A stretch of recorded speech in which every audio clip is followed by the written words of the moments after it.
नमस्कार जोहार। अभी हम मौजूद हैं इस वक्त की सबसे बड़ी खबर के साथ। इस वक्त की बड़ी खबर मुख्यमंत्री हेमंत सोरेन के ड्रीम प्रोजेक्ट, ड्रीम योजना, मुख्यमंत्री झारखंड मुख्यमंत्री मैया सम्मान योजना के अंदर जो डेवलपमेंट हुआ है उसको लेकर, उसको लेकर हम मौजूद हैं।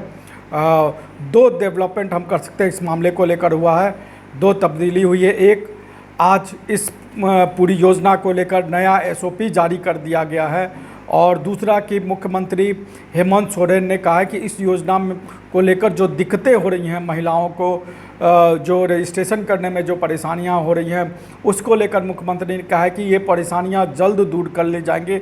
गुरुवार से संभव है कि किसी तरह की कोई परेशानी जो है वो ना हो महिलाओं को। मुख्यमंत्री ने कहा है कि कल से इसकी प्रक्रिया सरल की जाएगी, जिससे कि बहन को किसी भी तरह की तकलीफ़ नहीं हो। तो मुख्यमंत्री ने कहा कि कल से इस योजना को जो है वो सरल किया जाएगा, ताकि जो महिलाएं लगातार पिछले कई दिनों से रजिस्ट्रेशन कराने के लिए लाइन में लगी हुई हैं, प्रज्ञा केंद्रों के चक्कर लगा रही हैं, उनकी तकलीफ़ें दूर हो जाएंगी। मुख्यमंत्री का ये दावा है कि गुरुवार से उनकी तकलीफ़ें दूर हो जाएंगी, इस योजना को बहुत सरल बना दिया जाएगा, और ताकि ज़्यादा से ज़्यादा महिलाएं इस योजना को लाभ लग सके। हालांकि इस योजना में तब्दीली को लेकर कई तरह के सुझाव मिले। कुछ सुझाव ऐसे मिले जैसे कि इसका ऑनलाइन रजिस्ट्रेशन के अलावा ऑफलाइन रजिस्ट्रेशन भी कराया जाए, इस तरह के भी सुझाव मिले। कई सुझाव ऐसे मिले कि राशि दुगनी कर दी जाए, इस तरह के भी सुझाव। लेकिन इसको सबको एक तरीके से अभी सरकार ने किनारे कर दिया है, और सरकार हेमंत सोरेन चाह रहे हैं कि इस योजना का लाभ ज़्यादा से ज़्यादा महिलाओं को हो सके, और पूरा फोकस एक तरीके से समझ लें तो सरकार का इस योजना के ऊपर है। तो जो नया एसओपी जारी किया गया है वो हम नया एसओपी अपने दर्शकों को बताना चाहेंगे, खासकर महिला दर्शकों को जो इस योजना के बारे में जानना चाहेंगे कि झारखंड मुख्यमंत्री मैया सम्मान योजना में क्या बदलाव हुआ है या क्या एसओपी जारी किया गया है। तो मंत्रिपरिषद यानी कैबिनेट की बैठक के बाद महिला बाल सुधार एवं समाज कल्याण विभाग द्वारा झारखंड मुख्यमंत्री मैया सम्मान योजना के लिए नया एसओपी जारी कर दिया गया है। इस एसओपी में ये कहा गया है कि जो पहले से ये तय था कि 21 से 50 वर्ष की महिलाएं इसके लिए आवेदन कर सकती हैं, इसका लाभ उठा सकती हैं, वो उसी तरीके से है। 21 से 50 वर्ष की महिलाएं अपने दस्तावेज़ों के साथ जा सकती हैं प्रज्ञा केंद्रों पर, उनका रजिस्ट्रेशन हो सकता है। सबसे पहले इसके लिए क्या ज़रूरी है? सबसे पहले ज़रूरी है कि वो झारखंड के निवासी हों। जो महिलाएं इसका आवेदन करेंगी इस योजना में, या जो रजिस्ट्रेशन के लिए, उनके लिए झारखंड का निवासी होना सबसे ज़्यादा अनिवार्य है। उसके बाद है कि 21 वर्ष की आयु पूरी कर चुकी हो और 50 वर्ष से कम आयु हो, वो आवेदन कर सकती हैं। तीसरा है कि आवेदिका के आधार कार्ड एवं राशन कार्ड उपलब्ध हो। कई सुझाव मिल रहे थे, उसमें से एक सुझाव ये था कि राशन कार्ड की अनिवार्यता खत्म कर दी जाए, लेकिन एसओपी में ये कहा गया है कि आधार कार्ड और राशन कार्ड दोनों उपलब्ध होना चाहिए, यानी दोनों बहुत ज़रूरी है इस योजना का लाभ लेने के लिए। आयकर अदा करने वाले परिवार से नहीं हो, यानी कि उनके परिवार का कोई भी सदस्य जो इनकम टैक्स पे करता है वो इस योजना का लाभ नहीं ले सकता। अगर परिवार में पति या बच्चे कोई अगर आयकर रिटर्न भरते हैं तो इस योजना का वो लाभ नहीं ले सकते हैं। यानी कि पति अगर आपका आयकर रिटर्न भर रहे हैं या महिलाएं आयकर का रिटर्न भर रही हैं तो वो इस योजना का लाभ नहीं ले सकते हैं। उनको इस योजना के तहत 1000 रुपये यानी साल में 12,000 रुपये नहीं मिलेंगे।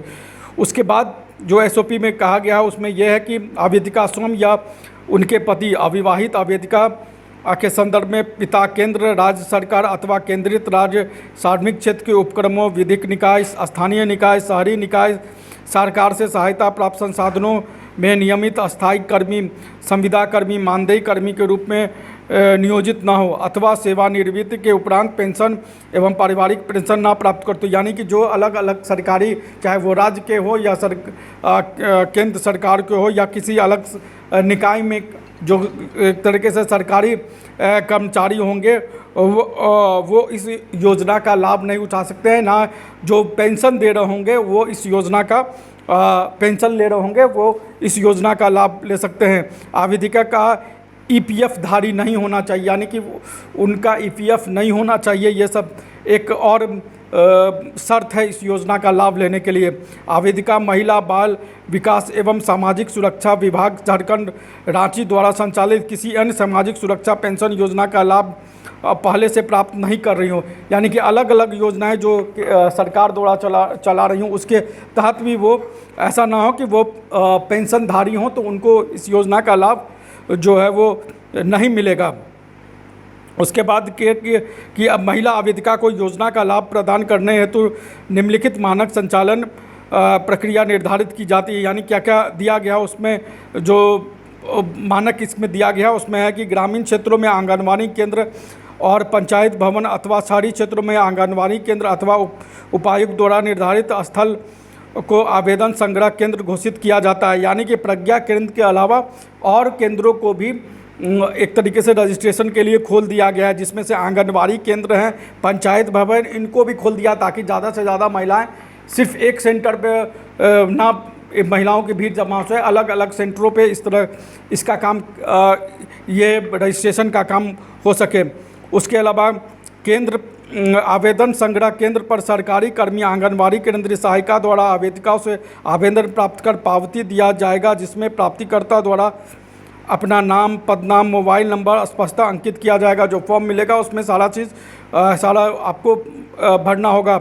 आवेदिका द्वारा आवेदन के साथ निम्नलिखित दस्तावेज अनिवार्य किया जाएगा, यानी कि जो अब हम बताने वाले हैं अपने दर्शकों को क्या क्या डॉक्यूमेंट्स चाहिए, जिसके आधार पर आवेदिका जो महिला हैं 21 से 50 वर्ष के बीच की वो इस रजिस्ट्रेशन को भर सकते हैं या आवेदन को भर सकते हैं। उसमें है कि एक पासपोर्ट साइज फ़ोटो चाहिए महिलाओं को जो वहाँ पर जाके फॉर्म भरेंगे या रजिस्ट्रेशन करेंगे। आधार कार्ड की छाया प्रति यानी उसकी फ़ोटोकॉपी चाहिए।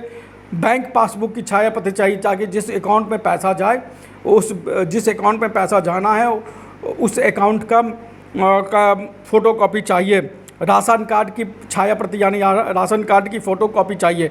आप जान लीजिए, एक पासपोर्ट साइज फ़ोटो, एक आधार, बैंक पासबुक, राशन की फ़ोटोकॉपी और स्वतः घोषणा पत्र यानी सेल्फ एफिडेविट जो होता है वो एक सेल्फ एफिडेविट भी चाहिए अपने बारे में जानकारी देते हुए। उसके बाद योजना प्राप्त करने हेतु मतदान पहचान पत्र अनिवार्य दस्तावेज नहीं है, यानी कि आप अगर वोटर लिस्ट लेके जाते हैं उसकी कोई अनिवार्यता नहीं है, वो इस योजना का लाभ लेने के लिए ज़रूरी नहीं है।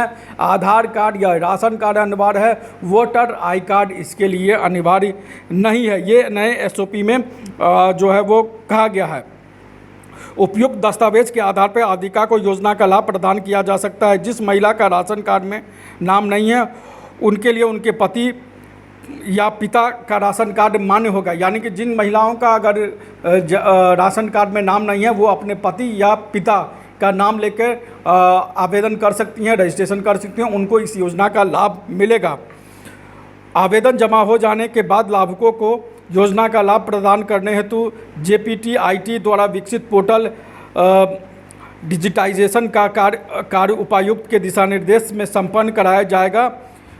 ABPS PFMS पोर्टल या अन्य डिजिटल माध्यम से सहायक निदेशक सामाजिक सुरक्षा भुगतान किया जाएगा। तो ये सारी जानकारियाँ जो नए SOP जारी किया गया है विभाग की ओर से वो हम अपने दर्शकों को बता रहे थे, खासकर महिला दर्शकों को बता रहे थे कि आपको इस योजना का लाभ लेने के लिए क्या क्या डॉक्यूमेंट्स चाहिए, क्या क्या दस्तावेज चाहिए और किस तरीके से चाहिए। तो सरकार ने इस मामले में नया एक तरीके से कह सकते हैं कि रिलीफ दिया है, एक स्पष्ट बता दिया है कि इस योजना का लाभ लेने के लिए क्या क्या आपको दस्तावेज चाहिए।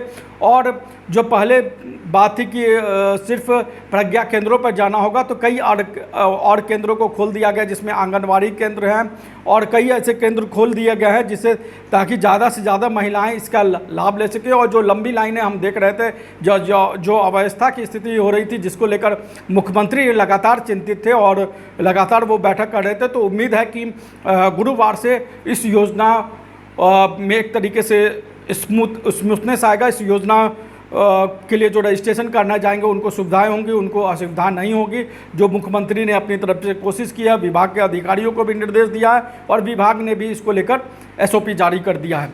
तो जो महिलाएं इस योजना का लाभ लेना चाहती हैं इस वीडियो को सुनने के बाद जाएं, उसी आधार पे ही अपना रजिस्ट्रेशन करवाने के लिए अपने दस्तावेज़ लेकर जाएं और इस योजना का लाभ उठाएं।